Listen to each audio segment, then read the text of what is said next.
चलिए भारत के एक सबसे बड़े एग्जाम से जुड़े रहस्य की पड़ताल करते हैं। सोचिए किसी बड़े नेशनल एग्जाम के विजेता ही गायब हो जाएं तो ये हकीकत है 2026 गेट एग्जाम की। गेट यानी आईआईटी और टॉप सरकारी नौकरियों का सपना, मतलब इस एग्जाम की ईमानदारी पर कोई सवाल नहीं उठना चाहिए। पर हुआ ये कि रिजल्ट के बाद टॉप 10 रैंक वाले स्टूडेंट्स अचानक से गायब हो गए। कहीं कोई अता पता नहीं।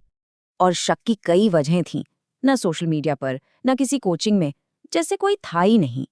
इस पूरे मामले की पोल खोली एक कहानी ने, एक संदिग्ध ऑल इंडिया रैंक 1 की कहानी। एक टीचर ने बड़े गर्व से बताया कि उनके स्टूडेंट ने टॉप किया है, 14 साल की मेहनत सफल हुई। लेकिन स्टूडेंट की इमोशनल कहानी और उसके साथियों की बताई सच्चाई बिल्कुल अलग थी। सबसे बड़ा शक तो स्कोर देखकर हुआ।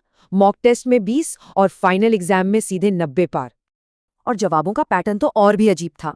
मुश्किल सवाल सही और आसान वाले गलत।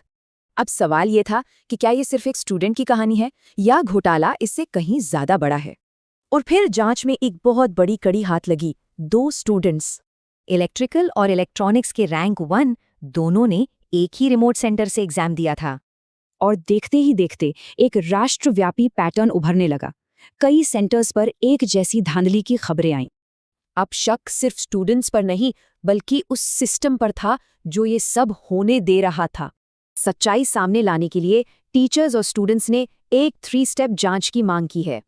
इस वजह से असली हकदार स्टूडेंट्स पर भी शक की उंगली उठ रही है। अब कोई किसी पर यकीन नहीं कर पा रहा। और ये सिर्फ एक एग्जाम की बात नहीं है, ये लाखों काबिल स्टूडेंट्स के भविष्य का सवाल है। अगर देश के सबसे बड़े टेक्निकल एग्जाम में ये हो सकता है, तो बाकी परीक्षाओं की ईमानदारी का क्या होगा?